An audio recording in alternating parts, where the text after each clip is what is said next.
Armah TV, bringing good things to life.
Armah TV, bringing good things to life.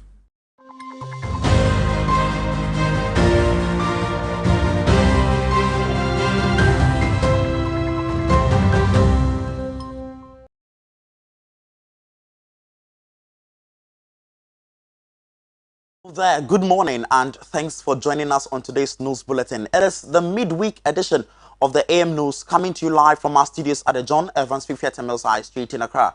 We are also streaming live on Facebook at Armah TV Ghana, on YouTube at Armah TV GH, and around the world at armahnewsonline.com. My name is Jonathan Armah. Now, coming up in this bulletin, the Minister for Roads and Highway has stated that abandoned toll booths will be converted into washrooms. So bring you details of that, including NAPCO trainees lamenting that there are now episodes of incessant public ridicule. Details of that, including same card registration exercise queues dwindle as the timeline draws near. We have details to that and more right on the news bulletin. Do stay.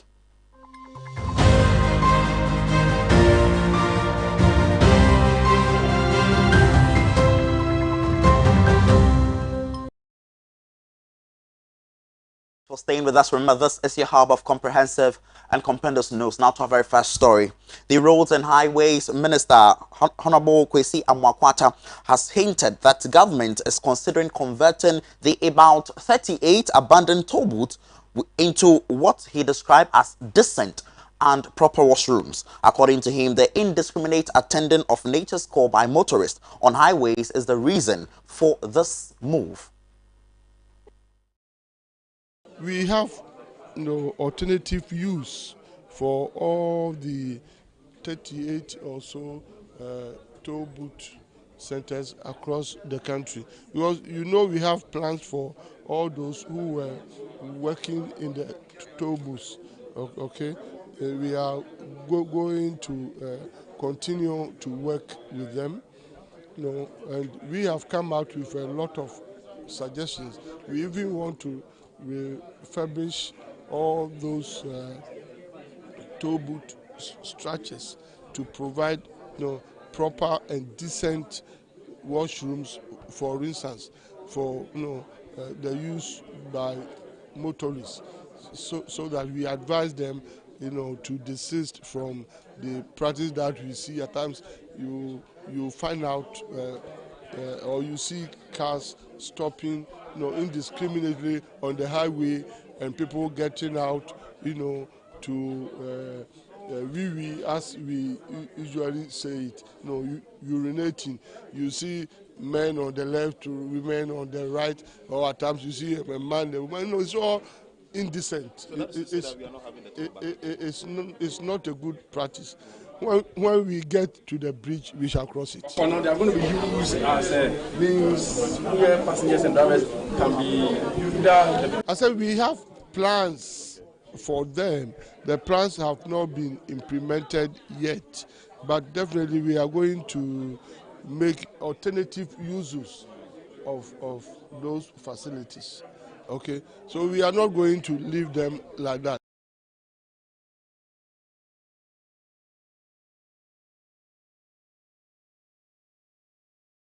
This goes well in the years of Ghanaians, but that was the Minister for Roads and Highway, Honorable Kwesi Amoako-Attah, there. Away from that, NAPCO trainees are lamenting that following government's insensitivity towards their plight, they've now become episodes of incessant public ridicule. The promise of government to integrate them into the permanent mainstream job has been dissipated into an unprecedented promise. They made this lamentation appearing at the NDC national headquarters to pledge their allegiance and support for the upcoming Yentua demonstration on Thursday, February 10. It's so sad that now NAPCO trainees are episode of incessant public ridicule on a factual ground that after we were compelled to avail ourselves as power horses and bulldogs in canvassing vote for the MPP to renew its mandate, we have been left in limbo. For 6 solid months, it is unprecedented. We are perishing in extreme hunger and privation. Again, the government promised to integrate us into the permanent mainstream job has now dissipated into an unpredictable promise of migrating us into a U-Start program yet to be launched, which the scheme was never encapsulated to entertain such decision like that. In fact, we are displeased with the government. As we speak now, we are here on a solid ticket of the party's recognition of our grievance and their commitment to help us surcharge the government and hold Nanado's government accountable. Their patron Nanaberi Masamwa stated that there is massive employment going on in all the public sector, yet NAPCO trainees are being segregated. We are very, very aggressive now as NAPCO trainees. As we speak now, there are ongoing massive employment in all the public sectors, but NAPCO trainees are segregated. Government keep creating smoke screen and focus situation before the public that NAPCO trainees have been employed, which is a solid, it is a justifiable fallacy. NAPCO trainees who were employed were part of the Hill Ghana nurses who met the government mandatory checklist. The rest of the NAPCO trainees, we are perishing. We are here to rally our support behind the National Democratic Congress. And we take this opportunity to also acknowledge them for, first of all, remembering us when they brought their party manifesto. They promised to integrate it, which saw the capricious promise of MPP government to come out to promise NAPCO trainees that we will mechanize you. That's all the billboards out there that remember me, which entice and encourage Ghanaians to vote massively against the new patriotic party. Now you have renewed your mandate. You have neglected us. We are very, very angry. Subsequently stating their support for the Yentua demonstration, Berima Samoa disclosed that they also intend on embarking on a demonstration. We are ready to rally our support behind them. We are with them. We will support them to stage a massive demonstration. After that, we have equally submitted our notification to the Ghana police, we are embarking on a massive demonstration as now. You have it, but away from that to some new developments regarding the nationwide SIM re-registration exercise as pronounced by the government of Ghana that all telecommunications companies in Ghana from 1st October 2021 to 31st March 2022 must re-register all their customers with only their Ghana card or they risk losing their SIM cards has so far been followed. However, most registration centers are no longer densely populated as they use even though the said deadline is drawing near. Emmanuel Wilson went to the scenes and has filed the next report. Calling MTN. Our calls are recorded for quality and training purposes. Dear valued customer, the government of Ghana requires that all customers register their SIMs using the Ghana card only.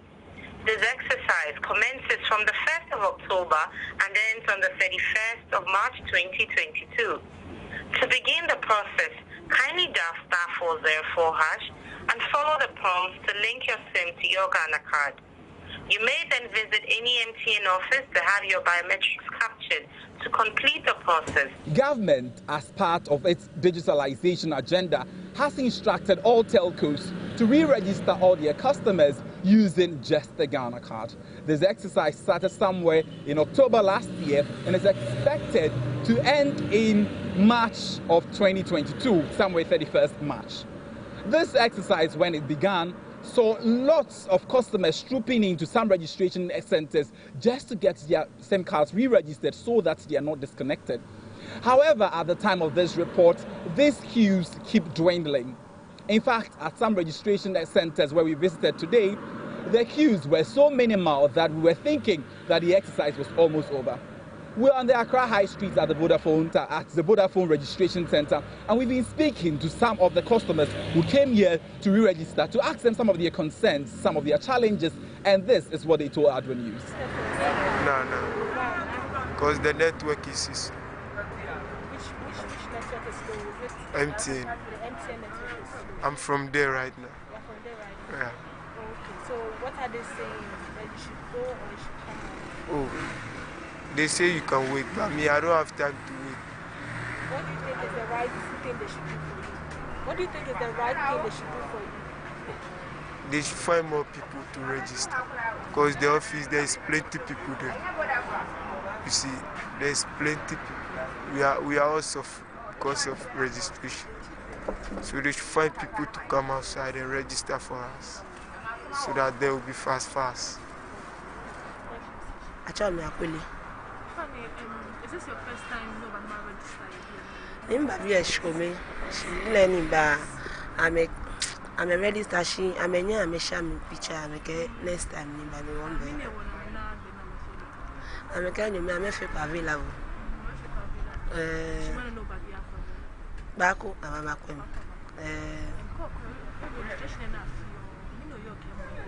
we na can bagbomona. Agbagbomona wa dent. Agbagbom. Go chumuku no bashi no bafili. Agbagbomona. Yeah, as I know free. She na agbagomona. Ba to la an what it go wa to la an dan wo ba bi ekun.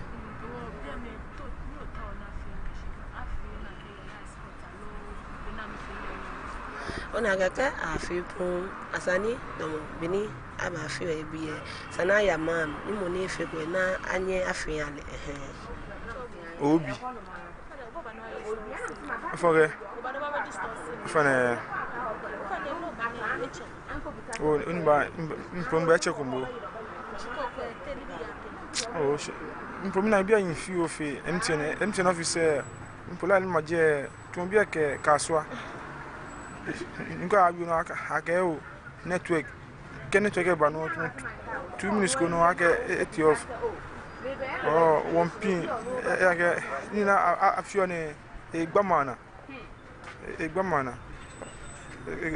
wa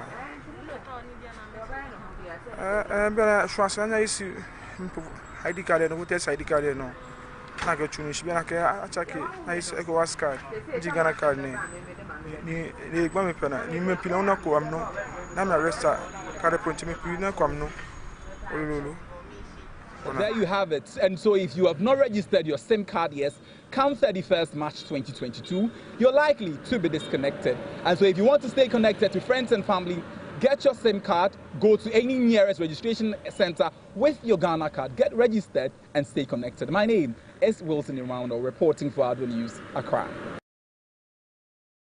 Away from that, Honorable Shirley Ayoko Butchie has again made it known that the shortage of the 32-page passport booklet is due to the effect of COVID-19 on the global supply chains. Reacting to concerns raised by some persons who applied for the 32-page passport, the minister said she regrets to announce that due to COVID-related disruptions to global supply chains, they currently do not have in stock the 32-page booklet. The minister made the announcement at a press conference held in Accra on Monday, February 7, 2022.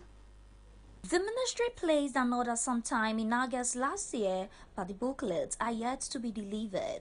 The minister advised persons who had put in applications for the 32-page booklet to apply for the 42-page passport. In the time being, she further cautioned the applicants against paying middlemen to assist them to acquire passports. There is no need for anyone to pay money to middlemen to help them. The middlemen do not fast-track the application process, so please do not patronize them, she bemoaned. Distinguished ladies and gentlemen, I regret, however, to announce that due to COVID-related disruptions to global supply chains, we currently do not have in stock the 32-page booklet. The ministry placed the order sometime in August last year, but the booklets are yet to be delivered. Efforts are being made to ensure that they are delivered sooner rather than later. In the meantime, applicants who cannot wait could apply for the 48-page booklet, which is available.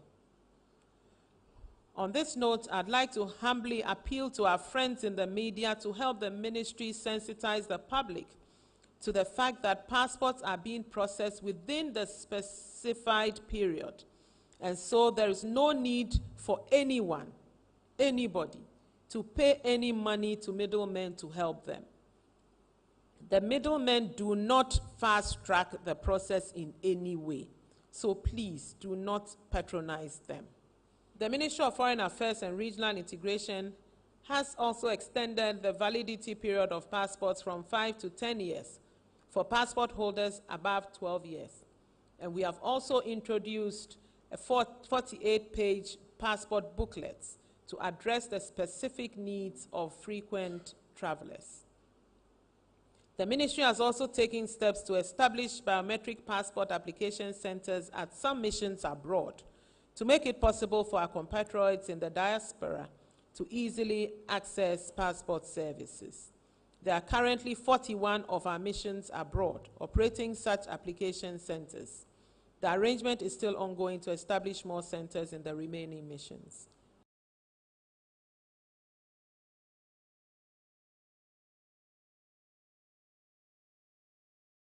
Madam Shirley Ayoko Butchie, the Minister for Foreign Affairs and National Integration there. Away from that, let's move up to Boku, where some new developments have risen as a result of the chieftaincy dispute there. The 2003 Supreme Court decision is clear that the Zograna Asigri Abugrago Azoka II is a legitimate and only paramount chief of Boku and president of the Kusogu traditional area. His Excellency Nana Addo Dankwa Akufo-Addo and his ministers, including the Minister of Interior, as well as the Minister of Chieftaincy, have all referenced the 2003 Supreme Court judgment and clearly stated that the Boku chieftaincy is not in dispute. They added that anyone who undermines the authority of the Supreme Court ruling and the Boku Naba is a common criminal, and anyone who questions its legitimacy is engaged in illegality. The 2003 Supreme Court decision is clear that the Zograna Azigri Ebubrago Azoka II is the legitimate and only paramount chief of Boko and president of the Kusang traditional area. His Excellency President Nana Addo Dankwa Akufo-Addo and his ministers, including the Minister of Interior as well as the Minister of Chieftaincy, have all referenced the 2003 Supreme Court judgment and clearly stated that the Boko chieftaincy is not in dispute.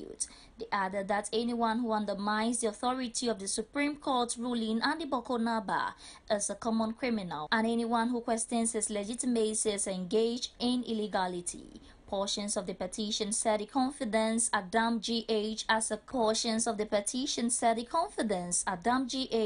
CSO and Ghanaians having the leadership of the Inspector General of Police IGP due to his commitment to ensuring law and order in Ghanaian society needs to reflect the Boko situation to bring a lasting solution to the area. It further went on to say Adam GH is one of the CSOs that openly commend the great leadership style which could easily be accessed online. What then stops the police service from arresting the man in Boko who self-styles as the regent and puts his palace by the roadside with the inscription Original Boko Naba and his accomplices? The self-styled regent of Original Boko Naba as well as his agents and accomplices parade on social media and public fora with mischievous theories and insults that undermine the authority of Ghana's Supreme Court and Boko Naba, and not clearly in contempt of the Supreme Court ruling.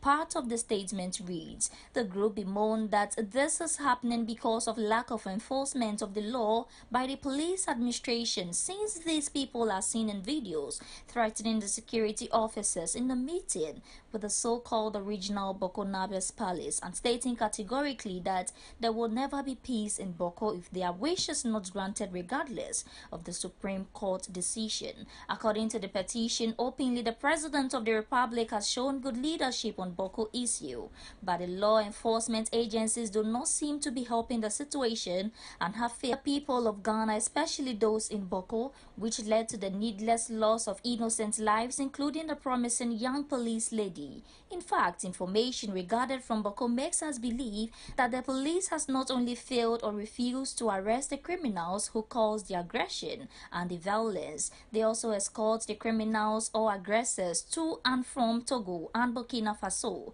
to bring in logistics that was on its nearby checkpoint. We are reliably informed that the police on several occasions in the midst of the conflict escorted some people in Boko believed to be the Mamprosi warriors or aggressors to Togo and Burkina Faso, Sinkase and Sinkanduri to bring in logistics, and anytime they reached the security checkpoint and officers attempted to search the buses and trucks conveying them, the police escorting them resisted the search with gunfire. It ended by saying respectfully, "Sir, we are calling on you and everyone who has a legal mandate to exercise and is interested in the peace of Boko to do your part to ensure all the relevant law enforcement authorities to act appropriately and act faster in arresting, prosecuting and punishing all the criminals to ensure peace for Boko and its people, and authorize the self-styled regent to claim the written Original Boko Naba's palace or demolish the shed which undermines." All scores settled in ensuring stability in the Upper East region. Let's tilt ourselves a bit from Boko and go to the Savannah region, where Honorable Lawyer Abu Jinapo, Minister for Lands and Natural Resources, has lauded the Gonja community in Kintampo, led by Chief Kanyiti, for organizing their annual Damba Festival for the Gonja community, and has called on them to choose peace over violence in all cases. Our Savannah regional correspondent Salifu Adam Jabu has more in the next report.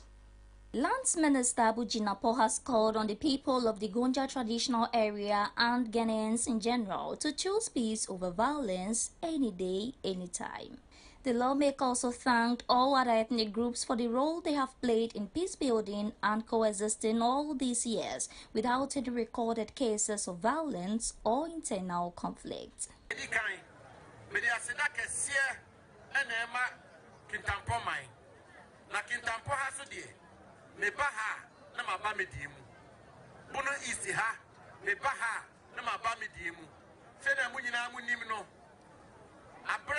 So say me worry. Man ko baby a gonyo oba se me ware se krabon so heya na me be ware oba enti sebe kintampo mai ene bunu east mind there me mo ase enti me baya nana mo mai here ene kranza hifu me baya na maba me die mu na ba ma bai me ba besre nkabom ene ekroye mesre mu kintampo ha ana yen Gana fo ahoro nyina ya boy ho dompema ye de chicken tampo ha so ene ye wi ase nyina mfimfi enti seni amode ekoroye ene asumdue ene nkabom chicken tampo ha no monkoso na montena hasa na mode se dia amode atumanim se secondary school amode atumanim amenua on Bujakala mo ye ko parliamenta Nipa ba ko e madam Fosunko any NDC MP ya o honorable Jakala o wa hobrase kese amene no ye dinkita ho bebre o sa so eye menua ono so dia tumanim se kintampo mai mo per secondary school. Abujinapo admitted seeing on social media some commentaries alleged to have been made by the Bono East Regional Minister, but was quick to add that the statement attributed to the minister was inaccurate and should be disregarded. He made a passionate appeal to Gonja Landers in that part not to choose violence as a way of settling issues because that approach is punishable by law. Gonja Youth Association President Lawyer Ahaji Mohammed Amin Osman also added that it is becoming increasingly clear that government alone cannot provide all our needs as a community. That is why most communities and traditional areas have used such occasions to initiate development projects and hope yours is not an exception. I hope this festival will open the floodgates for the cross-fertilization of ideas and rich experiences, which in turn will serve as a springboard for the change in attitude. How life together is in harmony is an essential part of human life. It is something that comes from both the heart and the mind. It allows us. Plea by the Lands and Natural Resource Minister Samuel Abujinapo should go a long way to ensuring peace in the nation and its entirety. If you're just joining, you're still watching the AM News live from our studios at the John Evans Fifiate Mills High Street in Accra. Now, in the world of business, the National Petroleum Authority is concerned about the increasing prices of petroleum products in recent times. According to the authority, it is constrained under the deregulation regime to directly intervene the determining fuel prices at the pumps, but will ensure that consumers are not shortchanged. Head of pricing at the National Petroleum Authority, Abbas Ibrahim Tasunti, said the NPA will ensure that oil marketing companies fairly price petroleum products. The National Petroleum Authority is concerned about the increasing rise in the prices of petroleum products in recent times. According to the authority, it is constrained under the deregulation regime to directly intervene in determining fuel prices at the pump, but to ensure that consumers are not short-charged. The head of pricing at National Petroleum Authority, Abbas Ibrahim Tasunti, said the NPA would ensure that oil marketing companies fairly price petroleum products. Meanwhile, the Chamber of Petroleum Consumers Ghana, COPEC, is predicting the price per litre of the product will hit 8 Ghana cedis by March 2022. The prices of fuel has gone up at the pumps across the country because the Price Stabilization and Energy Recovery Levy, which is the key component of fuel price build-up, has been restored by the National Petroleum Authority after it was suspended for about 3 months. The levy was suspended last year as a means of reducing the burden on consumers.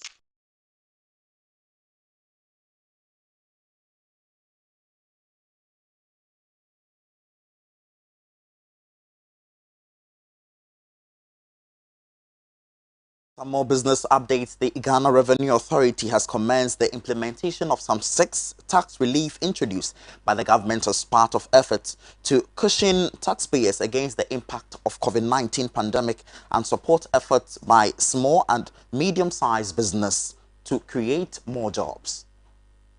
The new release implemented by the Ghana Revenue Authority included the exemption of people whose annual income are up to 4,500 or 375 Ghana cedis a month from paying taxes, as well as the suspension of the payment of vehicle income tax on selected vehicles, including the intra-city commercial vehicles and intercity or long-distance buses. The Ghana Revenue Authority will also limit the application of flat-rate value-added tax scheme to businesses whose annual income is up to 500 Ghana cedis.